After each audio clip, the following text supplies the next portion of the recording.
9500। আপনি এখানে কবে জয়েন করেন? 2000। 2000। আর ভারপ্রাপ্ত হিসেবে কবে দায়িত্ব পান? 24 অগাস্ট। আচ্ছা, এই যে আপনি এই বিদ্যালয়ে শিক্ষক হিসেবে আছেন, সেক্ষেত্রে আপনার অনুভূতিটা কেমন লাগে? অনুভূতি তো বেশ ভালো, জি। কারণ শিক্ষকতাই আমার পেশা। সেই হিসাবে তো আমার অনুভূতি তো খুবই ভালো। আমাদের গত বছরের রেজাল্ট ছিল 92%। আচ্ছা 25 জন পরীক্ষার্থী ছিল, আমাদের 24 জন পাস করছে। আচ্ছা।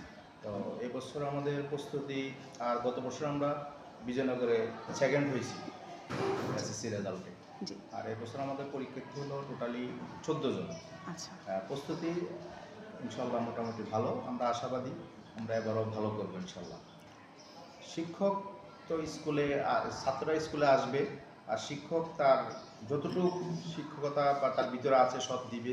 দেওয়ার পরে ওই ছাত্ররা এটা বাড়িতে নিয়ে যাবে, অভিভাবক তাদের লেখাপড়ার খোঁজখবর নেবে, তারা লেখাপড়া কেমন করতেছে, তাদের ভালো মন্দ এটা দেখবে। তারপরে একটা অভিভাবক আমাদেরকে জানাবে তার ওই ছাত্ররা, তার স্টুডেন্ট বা তার ছেলে মেয়ে কী করে কী করছে না এগুলো জানাবে। ছাত্র, শিক্ষক এবং এই অভিভাবক এবং ম্যানেজিং কমিটির সমন্বয়ে একটা প্রতিষ্ঠানের রেজাল্ট ভালো মন্দ এটা নির্ভর করে।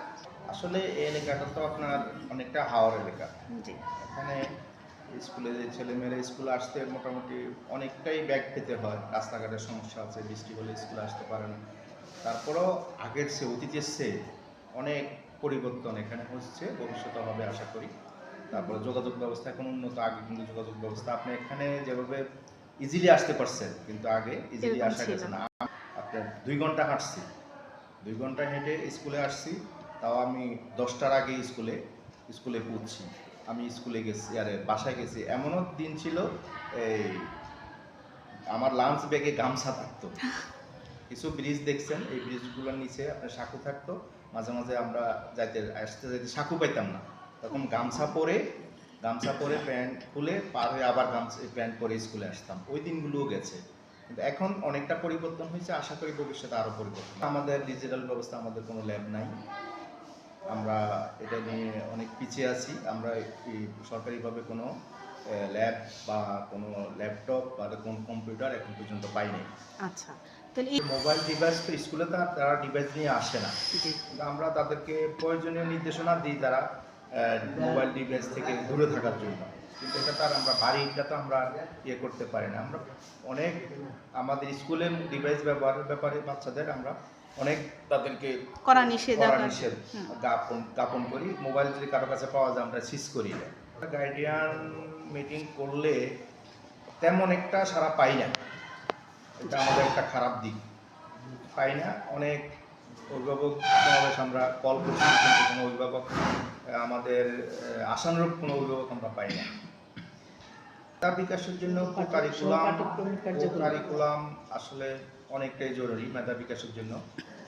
এটা তারা বাচ্চাদের মেধা অনেকটা বিকশিত হয়, তারপরে বাহ্যিক অনেক কিছু তারা জানতে পারে, শিখতে পারে, এটা খুবই জরুরি।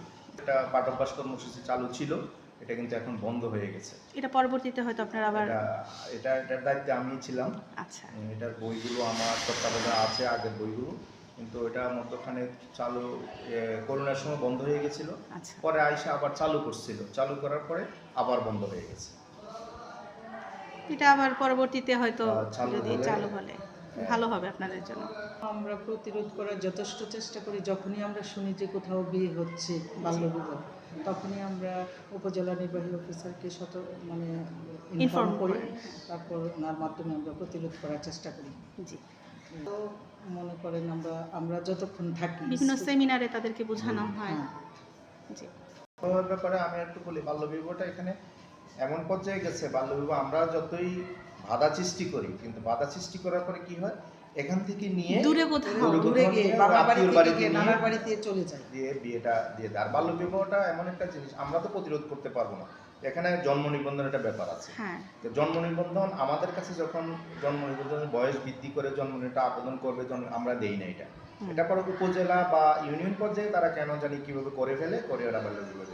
কাজী যারা আছে তাদের তো হলো যে 18 বছর পূর্ণ না হলে উনি করে না, নিকাহ যেটা রেজিস্টার এটা করে না।